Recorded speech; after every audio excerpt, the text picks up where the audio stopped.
Hey guys, welcome into the show. It is week 12. My name is Joe DeSalvo, the voice of the CFF site. As I mentioned, we are in week 12. I am getting this show started a little early. I don't anticipate a lot of you guys to be on, as many of you all as usual on the weekly show, due to a bunch of prior commitments for myself. I'm actually starting this and going to post it up on the website a little earlier. So here we are. We're in week 12. I call week 12 and week 13 the money weeks because this is where you guys make your money in your college fantasy football leagues. For most of you all that do not play in a cumulative points league, that you play in a head-to-head league, this is the semifinal week for most of you. And that's why I call these 2 weeks, week 12 and week 13, the money week. So before I get started into the games, and I have to tell you, I probably will not be as long-winded as I usually am during the going through the weekly slate, just because I feel like there are not many teams still alive at this particular point that sort of have bottom feeder guys. Most of the rosters are already set.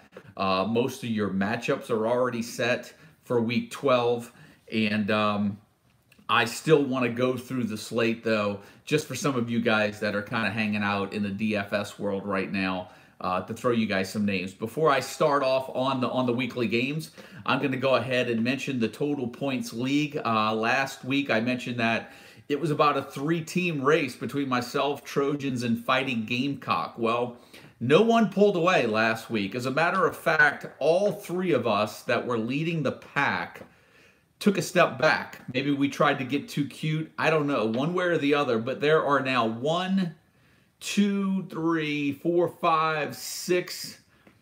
There are about 6 or 7 guys now within the top spot with 2 weeks to play. So it's anyone's game. I sit on top, but by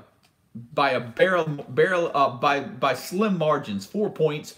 Trojan second, Fighting Gamecock third, Red Raider 4th, Swarm 18 5th, Rebel Nut 6th, Stylin' and Profilin' Son of a Gun 7th, Fear the Ear 8th, Team Basketball 9, and UB Bulls 10. So good luck to everybody. 2 weeks to go in the season.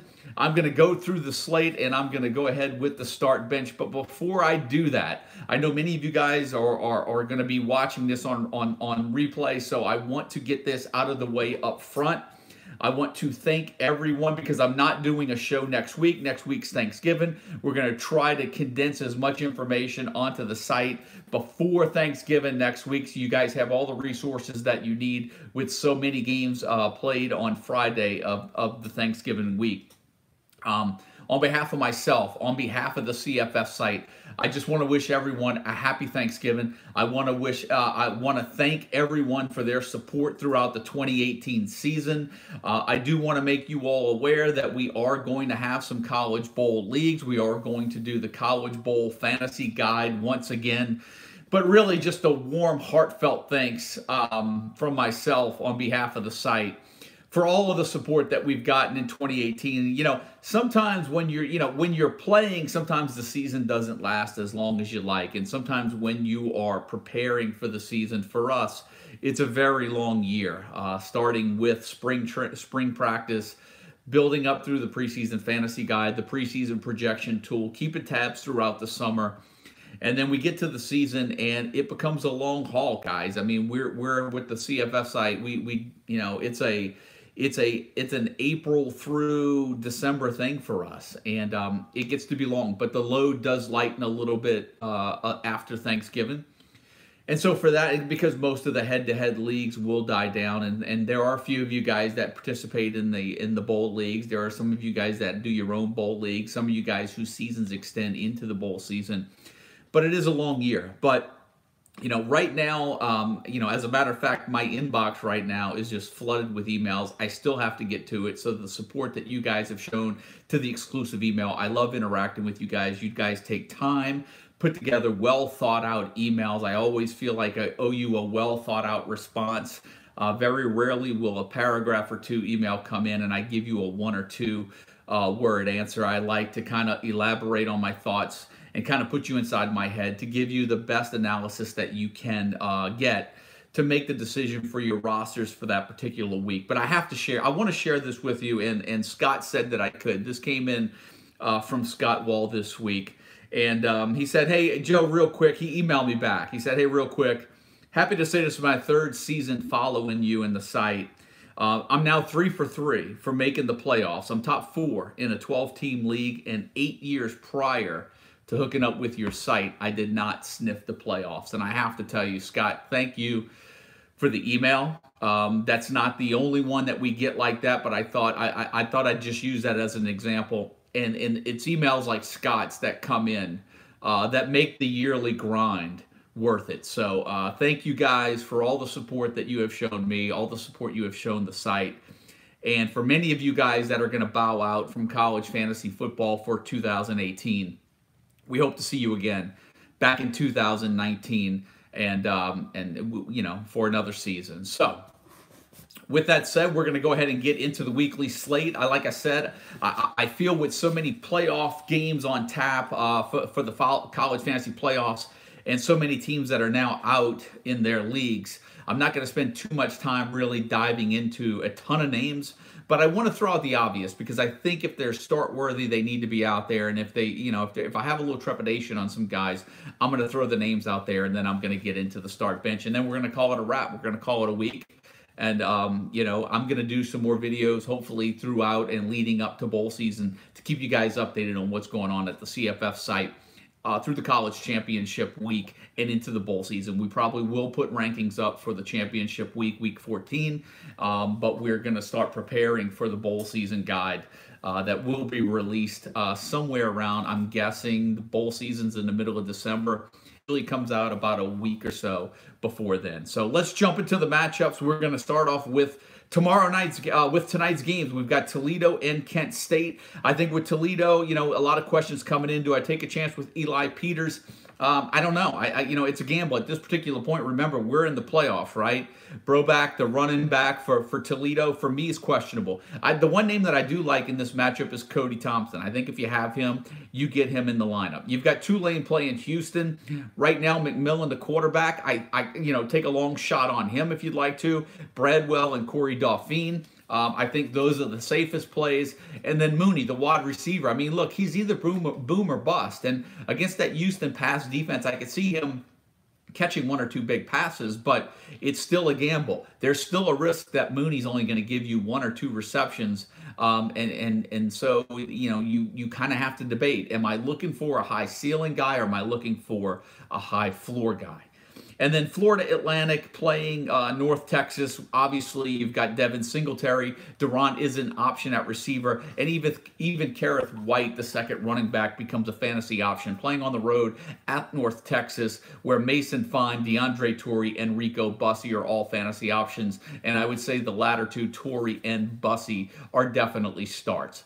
Moving into Friday night's matchups, we've got Boise State playing on the road against New Mexico. Interesting take right here, and I'll go ahead and throw out this start statistic on Boise quarterback Brett Rippon. It's one of the, I think, more favorable statistics of the weekend. I'll throw this out to you guys. I think this makes Brett Rippon a start this weekend, but pay attention, and I'm going to post these up on the sites. But you know, Boise State's played 10 games this season. 7 of those games that they've played are against teams that are giving up more than 225 passing yards per game. And 3 games they've played against teams that are giving up 210 or fewer. I believe those teams were San Diego State, BYU, and Fresno. Now, of those 10 games, the 7 in which he's played the teams that are giving up more than 225 passing yards, in those 7 games, Rippon has averaged 342 passing yards and thrown a total of 23 touchdowns. So really 3 touchdowns a game and over 340 passing yards per game against defenses that are giving up over 225 yards a game. In defenses that are giving up fewer than 210 passing yards a game in which they've played, which are 3 teams, BYU, Fresno, and San Diego State, Rippon's only averaged 217 passing yards per game and has only thrown a total of 2 touchdowns. Well, guess what? This week, Boise State plays a New Mexico team that is giving up 280 passing yards per game. So if the numbers play out, and this is one of those matchups where I think you play the numbers Ripon could be on track to give you at least 300 yards and possible 3 touchdowns this weekend.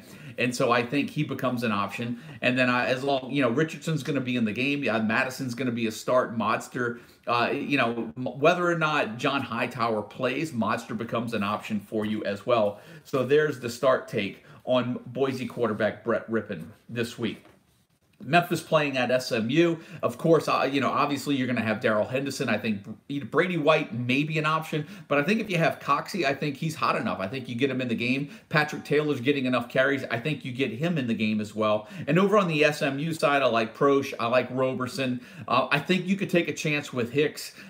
Right now, the guys that I'm really unsure of are Braden West and Xavier Jones. Jones coming off a big game. Braden West did not get a lot of work last week. And of course, come on, Freeman, who is another player that's on our start list, and I'll go through him. He's just hot, and I think sometimes in this time of the year, you ride the hot players. And Freeman's late season emergence has forced many fantasy owners to kind of rethink their strategy heading into week 12. Remember, it's just not a one-week thing now. Freeman's had 2 good weeks in a row. He's rushed for 223 yards and 5 touchdowns in the past 2 games, and now he faces a Memphis defense that have given up 23 rushing touchdowns on the season. And I think Kamon Freeman is a start this week for SMU playing at home against Memphis. Obviously, with the Citadel playing at Alabama, that's a cautious matchup right there. If you have Tua Tagovailoa, the quarterback, Alabama's been great at racing out to these 21-28-0 leads after the first quarter. That will probably happen again, but let's be honest, guys. There's going to be no need for Alabama starters to play after the first quarter. So now you have to use your depth on your roster to figure out, is Jerry Jeudy worth starting? Is Henry Ruggs worth putting in there? Maybe Josh Jacobs and Damian Harris become options, probably in Power 5 leagues. And I think Tagovailoa is an option. Definitely in Power 5 leagues, but you've really got to consider who you have on your bench in the non-power, in the full FBS leagues before you just go ahead and stick him in there.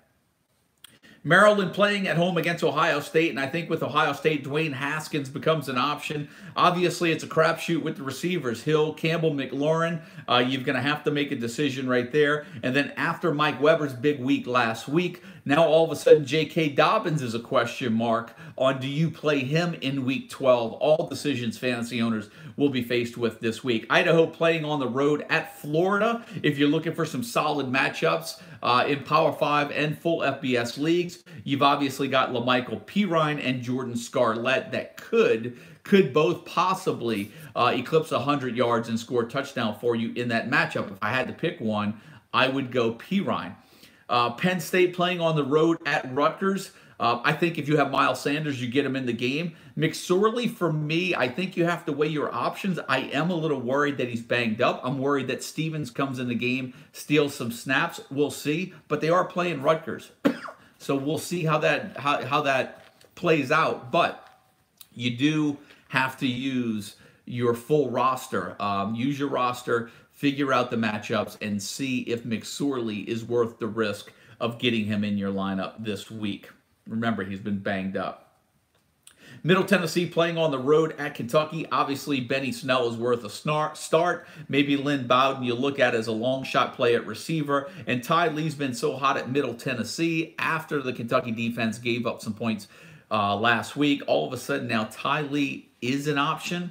But you've got to start him with caution as well. Arkansas playing on the road at Mississippi State. I think dangerous matchup for Arkansas. I think you obviously get O'Grady, the tight end, in because there's not going to be too many second-best options for owners at tight end. And if Fitzgerald, you start Fitzgerald this game, and question marks around Aris Williams and Kylan Hill. I'm just not willing to risk my Week 12 life on them at this particular point. Northwestern, Isaiah Bowser should be in the game playing against Minnesota. I think you have the Mohamed Ibrahim and Tyler Johnson as options there. The one thing that I'll caution Bowser owners about is that, and this is a really good question, and something that you need to consider if you haven't thought about this, but Northwestern has sealed a spot in the Big Ten championship game with 2 games to go. I see Bowser playing in this game.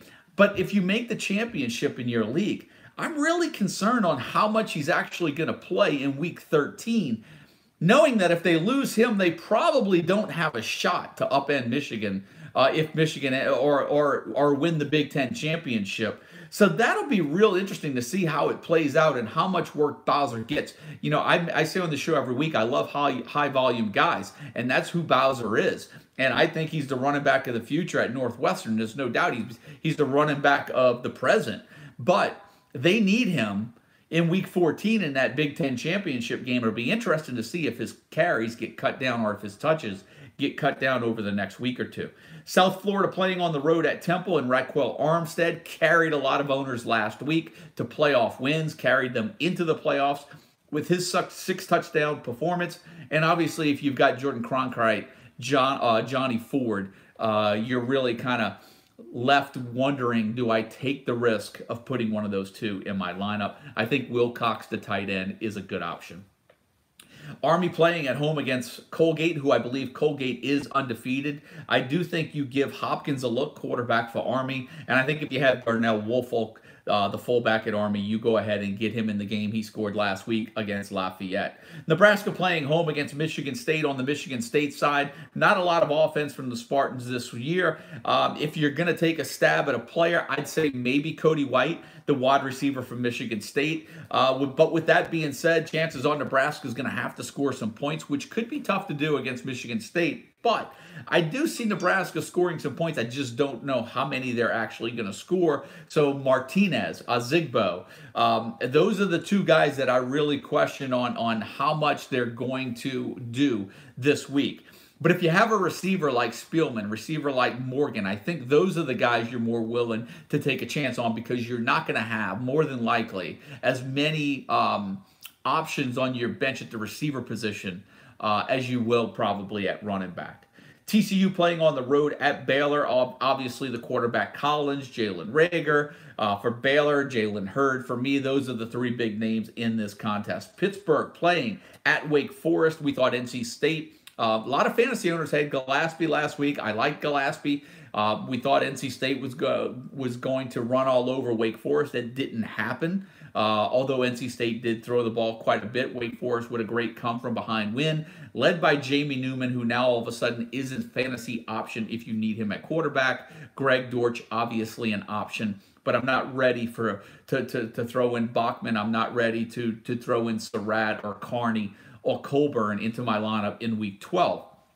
On the Pitt side, I do think Ollison and I do think Darren Hall are worth playing. I think Ollison is worth more than Hall. I'm actually willing to kind of go in on Ollison. I think it's a really smart risk to take with Ollison. You just have to hope that Hall doesn't get in there and steal a bunch of touchdowns like he did a couple of weeks ago when he went for 3 scores. But of those 2 guys, I do like Ollison. NC State playing on the road at Louisville, and I think if you've got NC State, Finley becomes an option, the quarterback. I think Harmon and Myers, the receivers, are options. And Gillespie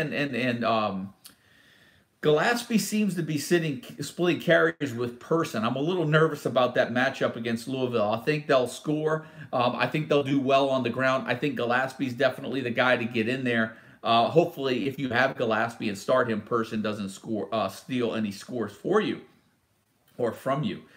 Utah playing on the road at Colorado. Utah with an impressive win last week against Oregon. I think Amon Shine should be in your lineups playing on the road at Colorado. And for Colorado, you've got to decide if Montez, if McMillan, if those 2 guys are worth getting into your lineup. But if you have Laviska Shenault, you actually get him in there. I don't think there's much concern. 10 catches last week, I think kind of showed me that he's back, he's healthy, and I think you get him in your lineup. Utah State playing on the road at Colorado State. Obviously, the the Aggies are scoring a ton of points this year. I think if you've got the quarterback Love, you've got Thompson, the running back, who I like a lot this week, you get them in. Maybe Gerald Bright, maybe Ronquavian and Tarver are options for you as well. On the Colorado State side, I don't think you look no further than Preston Williams, the wide receiver.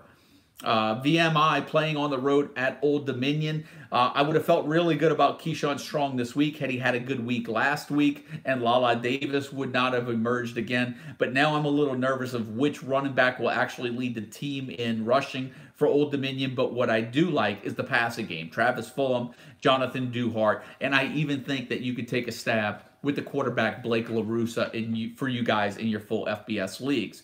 Syracuse playing on the road playing in New York, right? Syracuse playing Notre Dame. On the Syracuse side, I'm going to go with Dungy, and that's it. He's the only one that I feel really comfortable with being a fantasy producer in this game. And on the Notre Dame side, I'm going to say Book, Williams, and Books, Williams, and Boykin, right? Maybe Mack at tight end if you need him. But the three big ones are Book, Williams, Dexter Williams, and Miles Boykin. Appalachian State playing home against Georgia State. I think in this matchup, the two smart plays would be Zach Thomas, the quarterback of Appalachian State, Darrington Evans, the running back who many of you guys can start at receiver in Fantrax leagues. Western Carolina playing on the road at North Carolina. And I'm going to go ahead and knock out two birds with one stone, because two of my biggest wild cards this week, one of them is in this game. I'm going to touch on Western Carolina and North Carolina. You've got Michael Carter, Antonio Williams could do some damage on the ground, Ratliff Williams at wide receiver. Those would be the three names that I think I would be looking at the most. I'm a little concerned about what's going to go on at running back, but I think Carter has a high ceiling. And then when you look at Liberty playing on the road at Auburn, when you look at Liberty, Frankie Hickson has been so solid over the last few weeks that it's hard not to play him. But they're playing against Auburn. Auburn's been giving up some yards. I actually think Antonio Gandy Golden is going to be okay from a yardage standpoint. I'm just concerned about the ability of him to find the end zone. So if you need to slot him at a flex position, maybe he's worth it. Same thing with Hickson. I think Hickson could challenge maybe 70 to 100 yards, but I'm worried about his ability to get the ball in the end zone. And on the Auburn side, you look at this matchup and you say, man, Jartavius Williams is really just a couple of big games from having a 1,000-yard season. Maybe this is the one that inches him a little bit closer to that. I have to tell you, that would be a really smart risk for me. I think Jartavius Whitlow and Michael Carter, the running back from North Carolina, I think those two guys are two of the biggest wild cards in Week 12 that can affect a lot of games if they actually blow up, because I don't know if there's a lot of owners that are going to take the chance to roll with them in their lineup. But I'd be willing to say, based on the depth of the league that you're playing in, those are two guys that can absolutely turn around a matchup this particular week with the matchup that they have. Because if Auburn can move the ball and run it, they're going to most likely give it to Whitlow. And North Carolina now all of a sudden gets a favorable matchup against Western Carolina. Maybe this is a game where Michael Carter can run for 160, 180 yards and a couple of scores. But it's still a risk you take. And I say this every week, and I say it every year. I'd much rather ride the guys that have been consistent for me all year long than take a chance on the guys that have had one or two good weeks. I'm putting my faith in them in the semifinal week, in a money week, money on the line. Am I willing to take that risk? And that's a decision a lot of you fantasy owners are going to have to make. As a matter of fact, I'll visit the bench list real quick. Frankie Hickson, running back Liberty at Auburn, on the bench list. Frankie Hickson has rushed for at least 90 yards in 5 of the last 7 games, 100 yards in 3 of his last 5, and has scored at least 2 touchdowns in 3 consecutive games. However, Auburn will be the most physical defense that he'll go against in 2018. Auburn's given up, they're ranked top 25 in points allowed, but they're giving up more than 350 total yards per game. I think they're the only team in the top 40 that's given up that many total yards per game. So they're giving up 350 total yards per game. And that's why I say Gandy Golden and Hickson could get the yards, but I'm worried about their ability to find the end zone, because only 3 teams in the entire FBS have given up fewer rushing touchdowns than Auburn. And so there you go. Auburn's given up 350 total yards of offense. I think they're giving up 150 rushing yards per game. But there's only 3 teams in the entire FBS that have given up fewer than they've given up the fewer than the rushing touchdowns. I think it's 6, maybe, that Auburn has allowed this year. So let's get back on track, guys. And look, I know I'm rushing through this, but we're trying to get through a lot in a little bit of time, and I'm on early in case you missed it at the beginning of the show. Got some prior commitments that I have to get to, and so I'm running through this slate for you guys a little early. Arkansas State playing at home against UL Monroe. Caleb Evans, Marcus Green, Justice Hanson, all definite starts in my book. I think you take a look at Kurt Merrick, the wide receiver for Arkansas State, Marcel Murray, the running back for Arkansas State, and you have to decide whether or not they're good plays for you. Taylor Cornelius, Tyler Wallace, Oklahoma State should be in your lineup. It looks like Justice Hill will play. I am a little nervous with Chuba Hubbard on how many carries and how many fantasy points he had last week, and just how effective he looked last week, that if Hill, even if he's healthy, maybe loses a few touches, but if Hill plays, it's hard to keep him out of the lineup this week. And then maybe you take a stab with a Tyron Johnson as well, because they're going to have to score some points, right? They're playing West Virginia. Will Greer, David Sills, Gary Jennings comes in. And then also now you've got to figure into the mix, you know, does Kennedy McCoy get some touches? Does Martell Pettaway get some touches?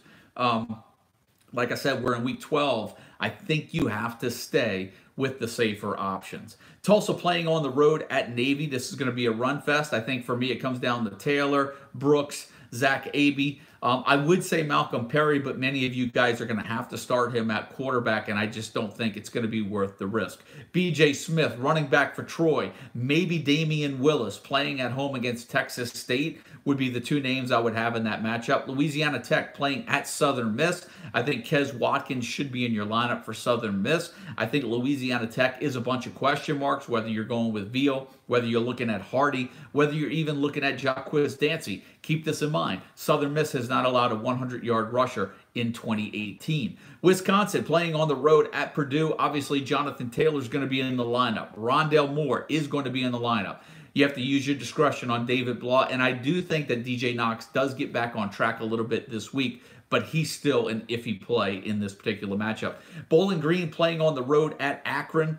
Daggy, an option, the quarterback for Bowling Green. Scott Miller, the wide receiver, should be starting in most lineups. Andrew Clare came back last week. I'm hoping that he's healthy. He's a guy that you're going to have to take a risk on if you want some fantasy points and are willing to get him back in your lineup because you've been waiting for him to come back. He played. I think you're going to be okay right there. Playing on the road at Akron.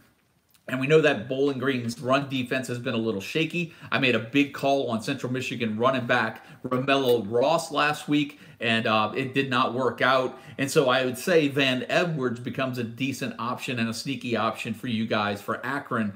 But then again, I said that about Romello Ross last week, and it did not pay off. Georgia Tech playing at home against Virginia. A little bit of a tougher matchup for Bryce Perkins, Olamide Zaccheaus, and Jordan Ellis. And I think on the Georgia Tech side, it looks like it's Taquan Marshall at quarterback.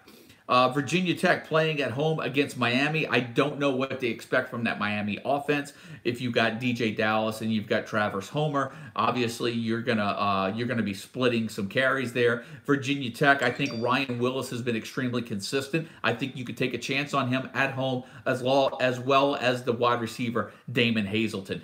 Texas Tech playing on the road at Kansas State. If you've got Alex Barnes for Kansas State, I think you give him some consideration in this matchup. Obviously, if you've got Jet Duffy, he's more than likely going to be in your lineup, especially if you play in a 2-quarterback league. Antoine Wesley is a must start, and then TJ Vasher should get a lot of consideration for starting as well. Iowa playing on the road at Illinois. TJ Hawkinson for me is a must start on the Illinois side. I don't know if Reggie Corbin's going to play. It looks like he was bumped up to probable, but even if he does play, not a particularly favorable matchup for him. You're going to have to weigh out your options on the roster. Missouri playing on the road at Tennessee. I would have loved to have seen Emmanuel Hall with a few more points last week. That does make me a little concerned going into a Week 12 matchup for him. I think Drew Lock, a road matchup, I don't know what to expect right there. I think Roundtree and Crockett are probably the two safest plays in there. Obviously, last week it was Crockett with the big week. It seems like these guys are alternating where they each kind of score a touchdown every week. But last week it looked like Crockett came out on the better end for you fantasy owners. USC playing on the road at UCLA, and of course there's going to be some receivers in this game worth mentioning. Tyler Vaughn's for USC and the tight end Caleb Wilson for UCLA. But for me, it comes down to Cedric Ware and Joshua Kelly, as long as Ware is okay and recovered from a shoulder ding that he suffered last week. I think you get those two guys in your lineup. Indiana playing on the road at Michigan. Karan Higdon for me is a start. Stevie Scott is a questionable start. I think you put him on the bench. And I think even right now, Shea Patterson becomes an option. He's probably starting in most Power 5 lineups, but he becomes an option even in full FBS leagues. And here's what I have on Stevie Scott. Scott started fast in 2018. He struggled through a 4-game stretch in the middle of the season, but he's rushed for at least 90 yards and a touchdown in 3 consecutive games going into this weekend's matchup at Michigan. However, the Wolverines defense, they're playing their best right now. They're coming off of a three-game stretch, I think, in which they've allowed 7 points in 3 consecutive games. That's it. They have not, there it is. They've not allowed more than 7 points in any of their 3 previous matchups. And for me, because Stevie Scott's going to have trouble finding the end zone, he is a bench this week in Week 12.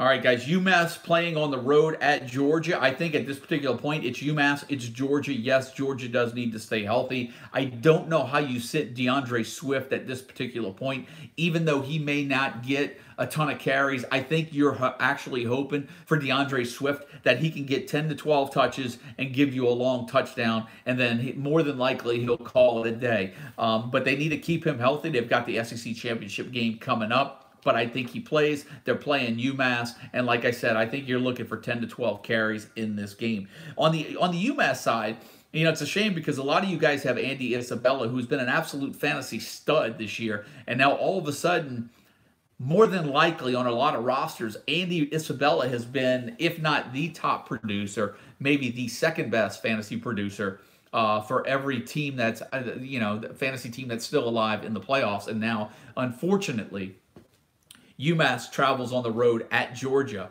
and now you're scrambling to make up points somewhere else. And this is where the philosophy comes in, and I tell you guys every week, you know, it's a debate on whether or not you play a high ceiling guy or a high floor guy. If you have Andy Isabella on your roster and you're used to playing him every week and you're used to getting 20-something, 30 points from him, all of a sudden now you have to anticipate you're not going to get that this week from Georgia. Now you go to your bench and say, who are my high ceiling guys? Because more than likely, I'm going to have to make up those points somewhere. So I don't know if I can take a guy that's an Elijah Holyfield that may be a safe bet for 60, 70 yards and a touchdown. Do I go for somebody else? Do I go for a Michael Carter in that situation? So just something to think about, guys, when you're going up with some of these matchups this time of the year, particularly right here where UMass traveling on the road at Georgia. Air Force playing on the road at Wyoming. And for me, the only 2 guys I really like in this matchup, really one is Nico Evans, running back for Wyoming. I'll throw Sean Chambers into the mix there as well, but I'm a little nervous about what I'm going to get out of the Air Force side. Oregon State playing on the road at Washington, and I do think that Jamar Jefferson could give you some yards, but much like some of the other names that I threw out here, like Stevie Scott, I'm really worried about him finding the end zone against that Washington defense. And for me, I'm really nervous about getting Jamar Jefferson into the lineup this week. I actually have him on the bench list playing on the road at Washington. This is what I have. After scoring 12 touchdowns in the first 6 games of the season, Jefferson has not reached the end zone in 4 consecutive games, despite rushing for 100 yards in 2 of the last 3. In Week 12, fantasy owners is going to be left debating the possibility of starting a potential 100-yard back who will be challenged to score against a top 10 defense. Washington's only given up 16 points per game. That is in the top 10 in all of college football. So Jefferson may be worth an active spot in Power 5 leagues, particularly at the flex, but an active spot in full FBS leagues is debatable, and you'll have to use your depth on your roster to determine that. Georgia Southern playing on the road at Coastal Carolina. Wesley Fields, Shai Wertz, Outlaw, Torrance Marable. All four of those guys for me are really questionable if he plays, because I'm worried about one outdoing the other. And if you pick the wrong one, it's kind of one of those things where Wirtz can go off and Fields doesn't, and then Fields could go off, Wirtz doesn't.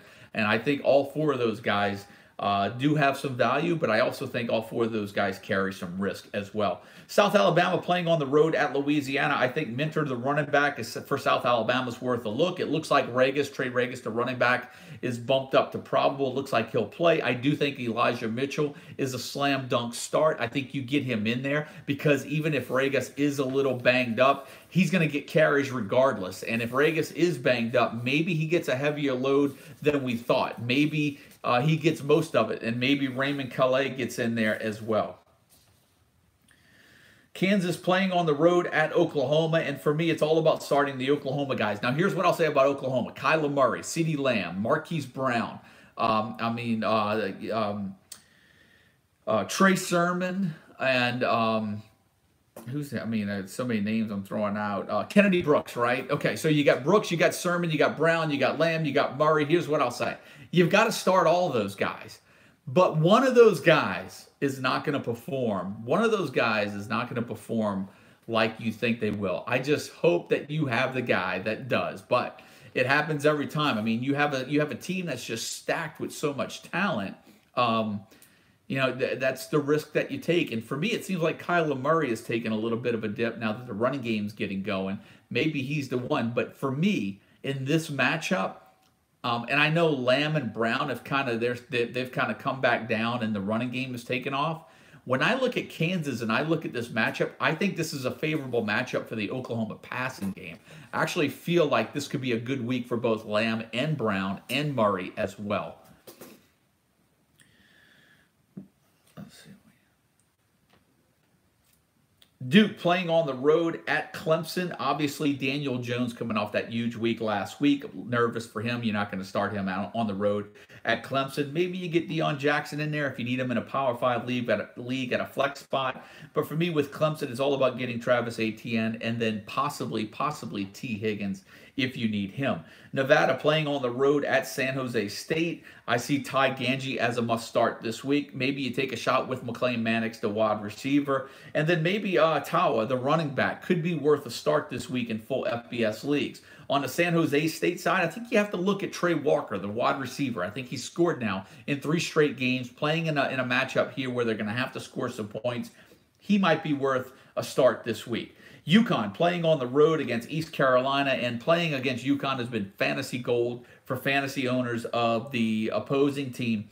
I think if you've got Pindell, you get him in the lineup. If you got Aaron McLean, the tight end for UConn, you possibly have him in there. And maybe even Kevin Mensah, the running back for UConn as well. But on the East Carolina side, this is all about Ehlers, the quarterback, and Trevon Brown, the wide receiver. Both of those guys, I believe, are ranked in the top 5 in our quarterback and wide receiver rankings this week. And you get them in there. They are must-starts this week, and I'm expecting a huge week from Holton Ehlers. I think the one guy in this matchup you could take a shot at, because remember, UConn's given up 600 yards of offense every week. And I think you have to look at and consider Tyler Snead, the wide receiver for East Carolina, in this matchup as well. UAB playing on the road at Texas A&M, and Spencer Brown has been one of the most consistent running backs in all of college fantasy football in 2018, and now you owners are faced with him having to go against the Texas A&M defense. And I do think you need to consider benching Spencer Brown this week. This is what I have on him. Spencer Brown has been one of the more consistent fantasy backs in the country. The 6', 220-pound power back has scored in all but one game this season. However, Texas A&M will be the first Power 5 defense the Blazers will have faced in 2018, and the Aggies have the second best rushing defense in the country. They're not even allowing 78 yards per game. So we're about to find out, even though UAB only has 1 loss, they haven't played a team as good as Texas A&M all year. So we'll see how the physicality comes, how that shakes out. But I'm real nervous if you have Spencer Brown this week. And then obviously, if you've got Travion Williams, you have him in your lineup as well. LSU playing at home against Rice, and this is the game where I could see Brissett, Clyde Edwards-Helaire both getting 100 yards and a touchdown. I think the sleeper play in this matchup is Jefferson, the wide receiver. He's someone I think to keep an eye on. Vanderbilt playing at home against Ole Miss, and Keyshawn Vaughn has been an absolute monster lately. I think he's a must-start this week. I think Shermer is even a possible start for some of you guys out there playing at home against Ole Miss. And if Shermer's a start, you've got to consider Lipscomb, the wide receiver, and you've also got to consider Pinckney, the tight end. On the Ole Miss side, I do not feel comfortable. I am not feeling great that Scotty Phillips is going to play, or feeling comfortable that he's even going to be close to 100%. I think Isaiah Woolard becomes an option if Phillips does not play. And obviously, A.J. Brown, DeMarcus Lodge are options at receiver as well. Now, Jordan Tamu did bang up an ankle, I think, last week. It looks like he's going to be okay to play. But the one thing that we won't know is whether or not he's going to be a little limited. Is he going to be less mobile than he usually is? If so, maybe that's the difference of 3 to 5 fantasy points. We'll have to see. But the thing to watch in this game is the health of Scotty Phillips, who, in my opinion, I think I had Scotty Phillips on the bench list. I think I might have taken him out. I've got him on here because he's still questionable. They say he's day-to-day. I don't like day-to-day leading up to game time because most of you guys have to make decisions well before that. 2 weeks ago, Scotty Phillips rushed for 141 yards and 3 touchdowns against South Carolina, but an ankle injury in last week's game at Texas A&M limited the junior back to 3 rushing attempts. That's all he had last week.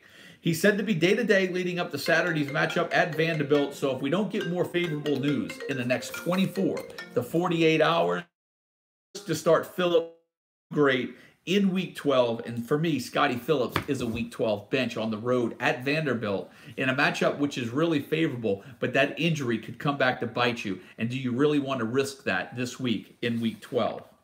UTEP playing on the road at Western Kentucky, maybe a wild card. Quadris Wadley, the wide receiver for UTEP. Chattanooga playing on the road at South Carolina, and for me, I don't know if Tyson Williams are going to be healthy enough to play. They're banged up. Is this where Mon Denson gets in? Too many questions for me at running back. I would rather stick with Deebo Samuel and Brian Edwards, the receivers.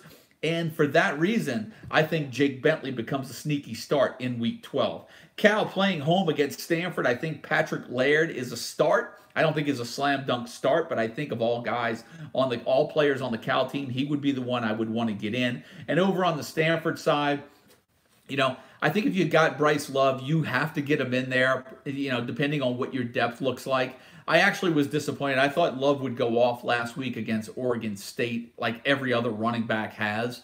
They've run for 350 yards against Oregon State, and Love did not do that. So I am a little concerned about this matchup against a Cal defense that's actually been really good this year. And for me, you have to look at guys like Trent Irwin, especially if J.J. Arcega-Whiteside does not play.